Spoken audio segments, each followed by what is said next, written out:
하나님 나라와 교회라는 제목을 가지고 함께 말씀을 나누도록 하겠습니다. 1944년 6월 6일 노르망디 이 상륙 작전이 있었던 날인데요. 그것으로 인해서 전쟁이 완전히 끝난 것은 아니지만 나치 독일이 패배하게 된 결정적인 날이 되었습니다. 그래서 이미 승부가 끝난 날이라고 할 수 있어요. 자, 그러나 11개월이 지나서 이 1945년 5월 8일에 이 나치 독일이 항복을 이제 이 선언을 합니다.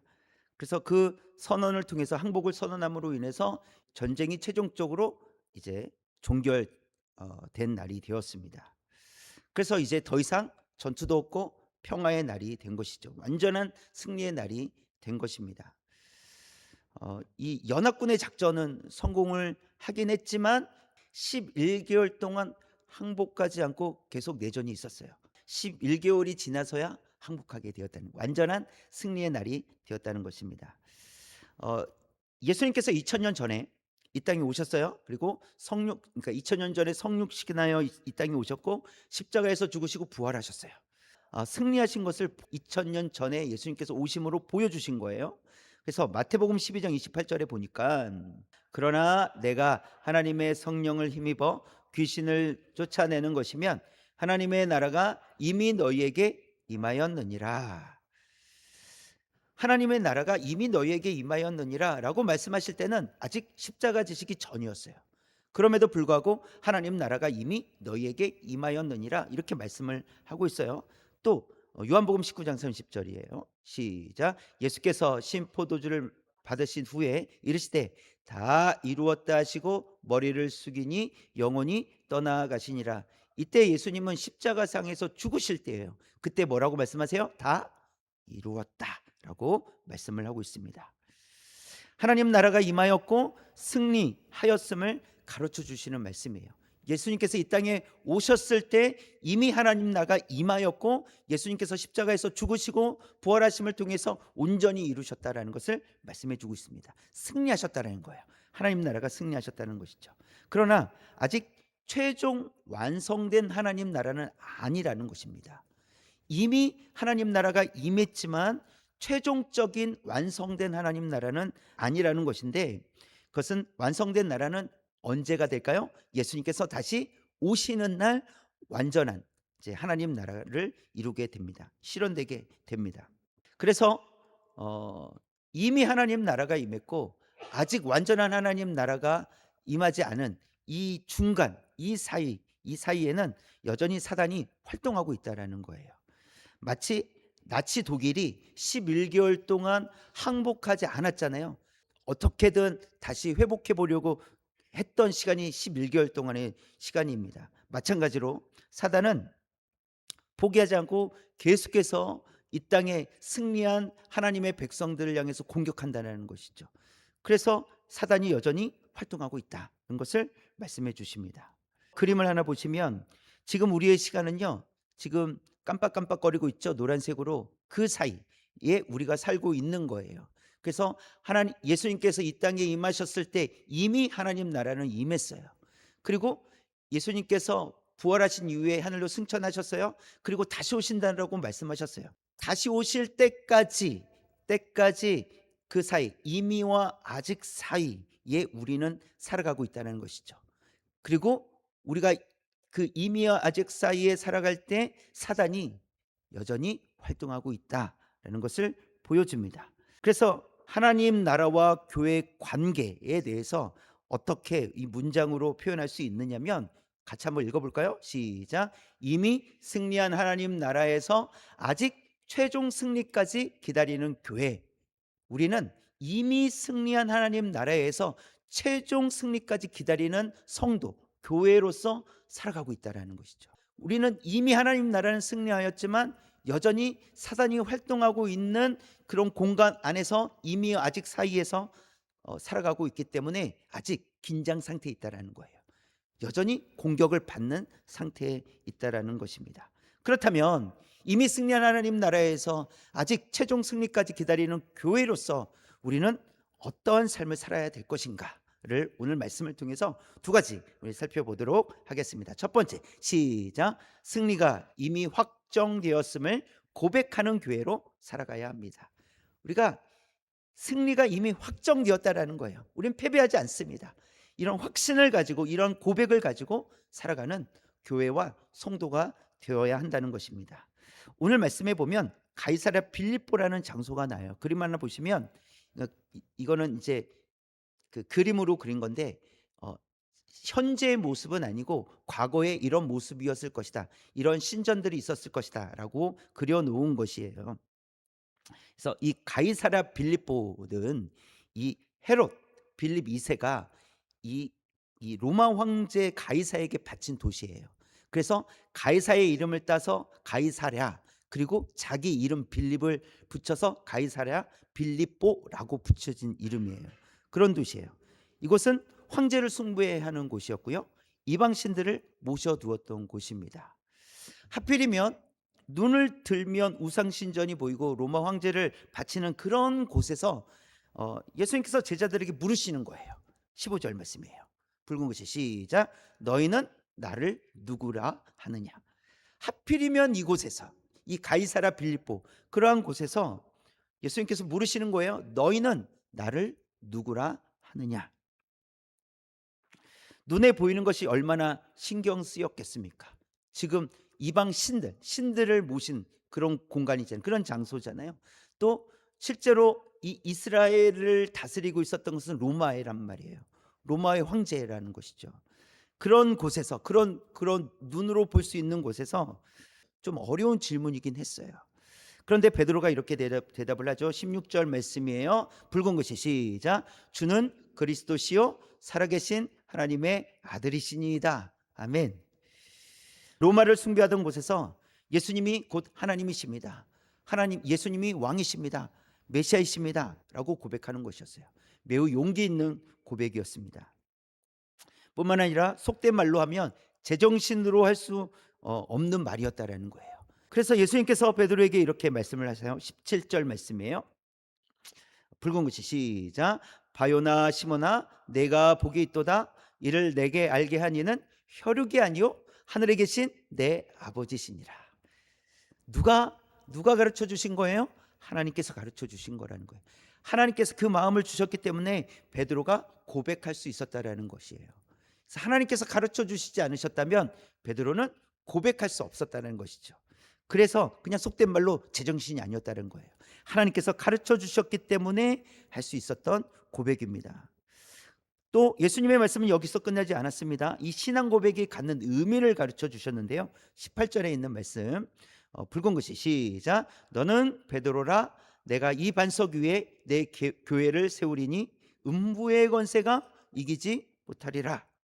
이 베드로라는 이름은 반석이라는 뜻을 가지고 있습니다. 이 베드로의 신앙 고백 위에 이 베드로와 같은 신앙 고백을 가진 그런 성도들, 가진 사람들이 교회가 되게 하겠다, 이렇게 말씀하시는 거예요.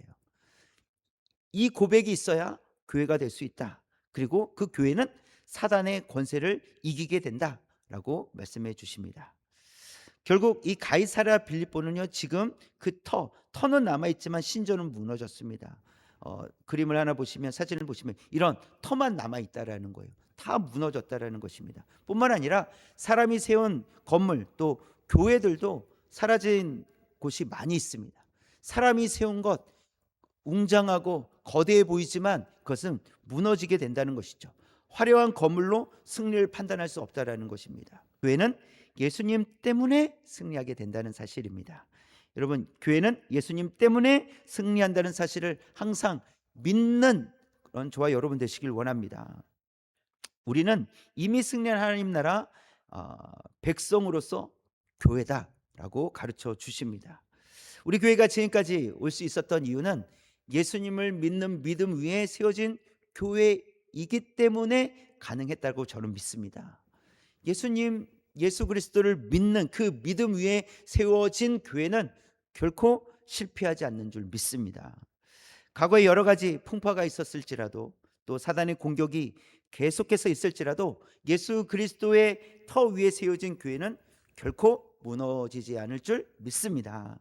그래서 반석 위에 세워진 교회는 음부의 권세가 이기지 못한다, 이렇게 말씀하고 있어요. 18절에 보면 음부의 권세가 이기지 못하리라, 이렇게 말씀하고 있어요. 음부의 권세. 그러면 이 음부의 권세가 말하는 것이 어떤 의미인가? 이 권세라는 단어는 문이라는 뜻이에요. 문.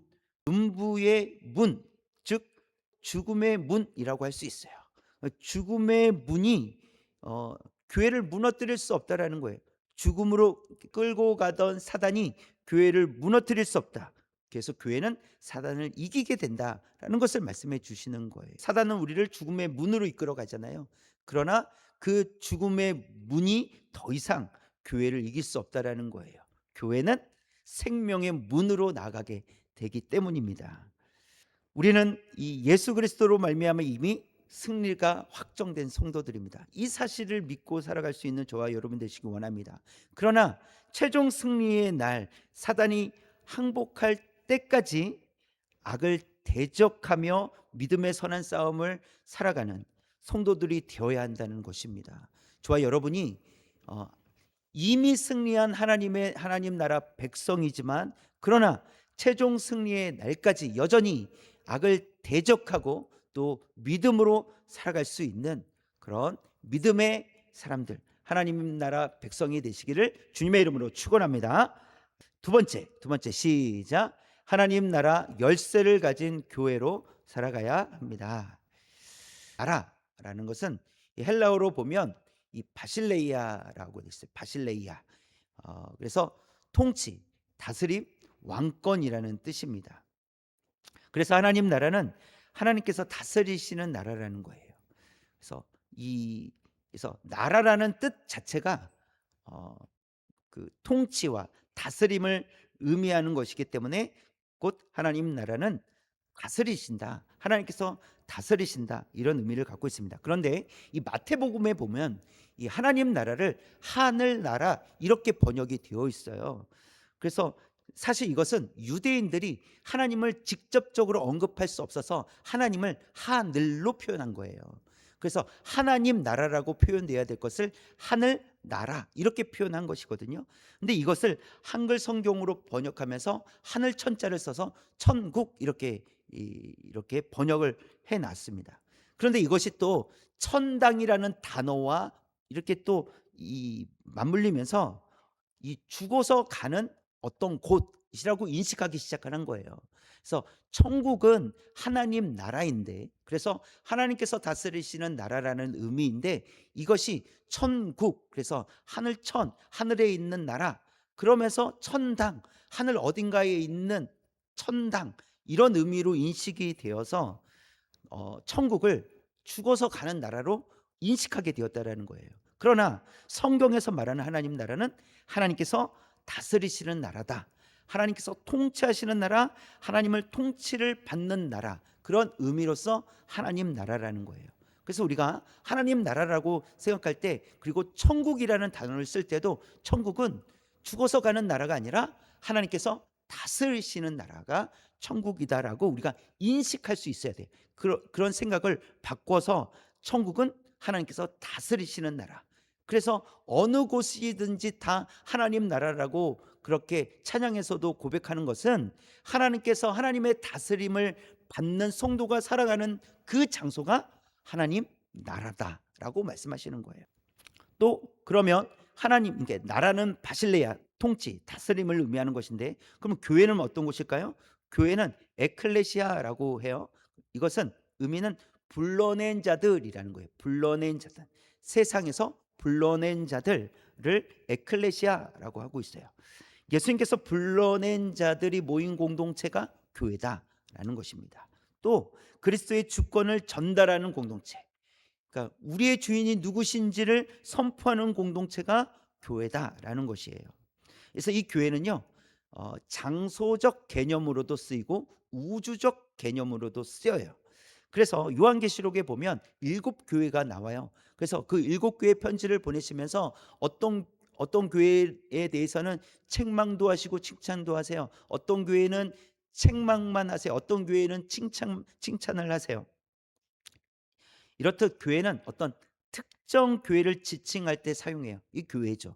이것은 이 장소적 개념으로 쓰이고 있다라는 거예요. 또 에베소서와 골로새서에서 보면 우주적 교회로 표현을 해줘요.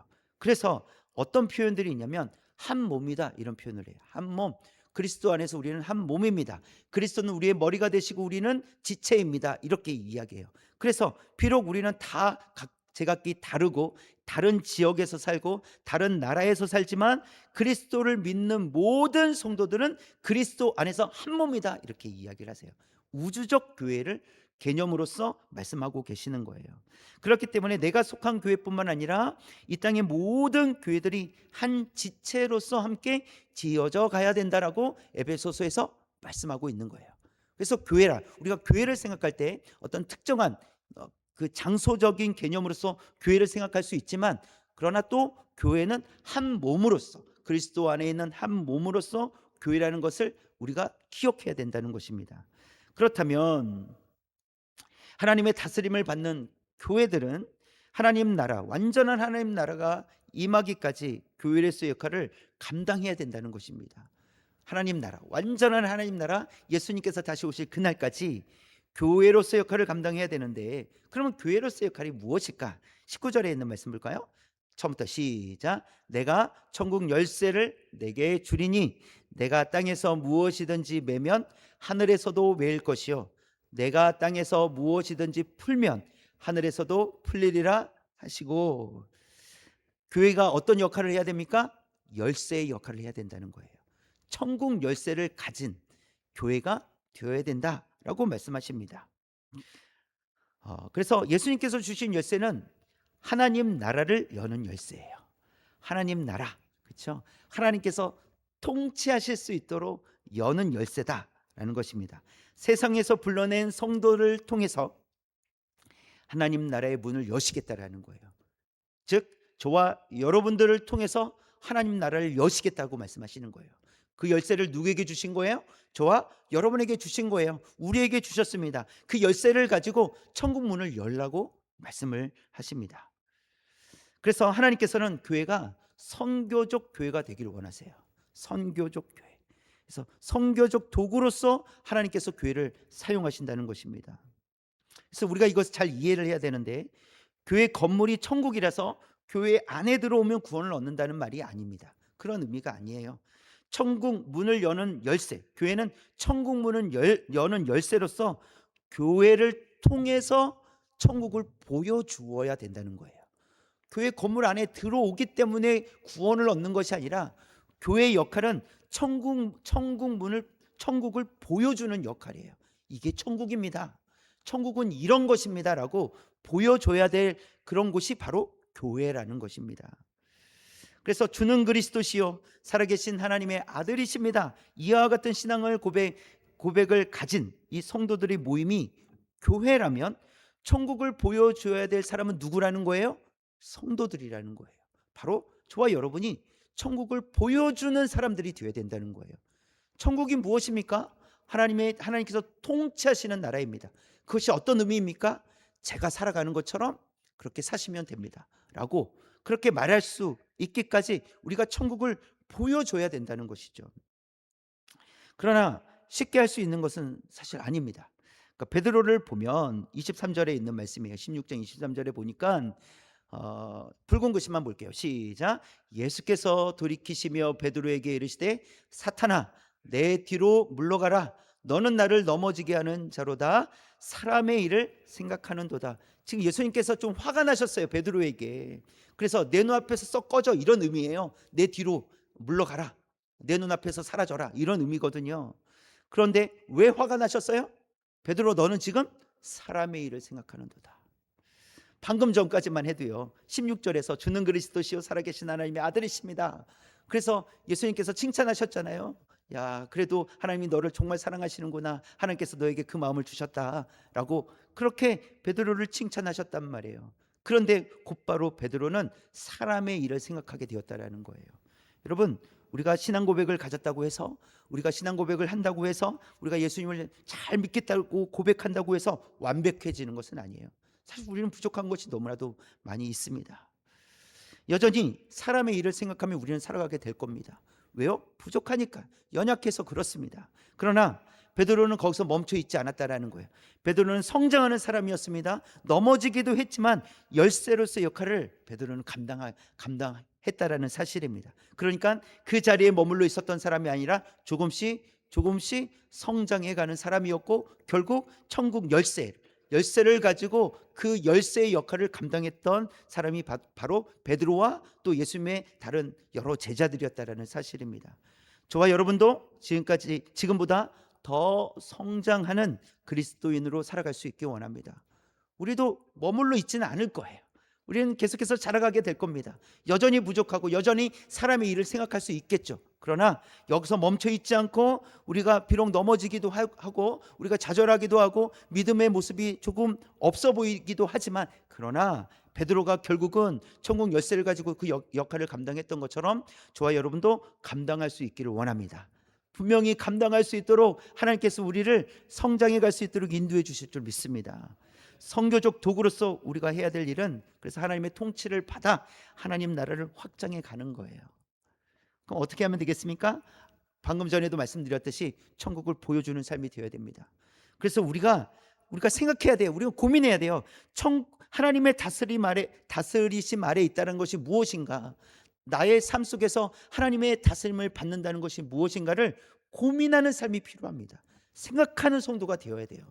누군가가 그걸 지적하고 가르쳐 주셔서 살아가는 것이 아니라, 말씀을 통해서 하나님 나라 백성으로서 하나님의 다스림을 받는다는 것이 무엇일까? 나의 삶 속에서 어떻게 하면 하나님의 다스림을 받으며 살아가는 것일까를 고민하셔야 됩니다. 그리고 깨닫게 된다면, 또 하나님께 주시는 마음들이 생겨난다면 살아가는 거예요. 비록 그렇게 살아간다고 해도 부족할 수도 있어요. 그러나 괜찮습니다. 부족한 건 문제가 되지 않아요. 앞으로 계속해서 자라가기 때문에, 더 완숙해져 가기 때문에 그것은 문제가 되지 않을 거예요. 중요한 것은 하지 않으면 문제가 되는 거예요. 그것을 도전하고 할 때 우리가 천국을 보여주는 성도로서 살아가게 될 줄 믿습니다. 또 우리는 예수님을 닮아감으로써 그 역할을 감당할 수 있어요. 예수님을 닮아가야 돼요. 근데 예수님이 어떤 모습을 닮아가야 되겠습니까? 예수님께서 제자들의 발을 씻겨주셨던 그 섬김의 모습을 닮아가야 돼요. 그러나 우리가 이 생각을 해야 돼요. 그냥 단순히 섬겨야지가 아니에요. 예수님께서 제자들의 발을 씻겨주셨다는 것은 주인이 종의 발을 씻겨준 것과 똑같은 거예요. 말이 됩니까? 어떻게 주인이 종의 발을 씻어줍니까? 낮은 곳에서 섬김을 보여주셨습니다. 이런 섬김과, 또 결국은 예수님께서 우리를 구원하시기 위해서 십자가에서 희생하셨잖아요. 이런 희생이 우리에게 필요하다는 것입니다. 예수님을 닮아가려면 그런 섬김과 희생이 우리에게 필요하다는 거예요.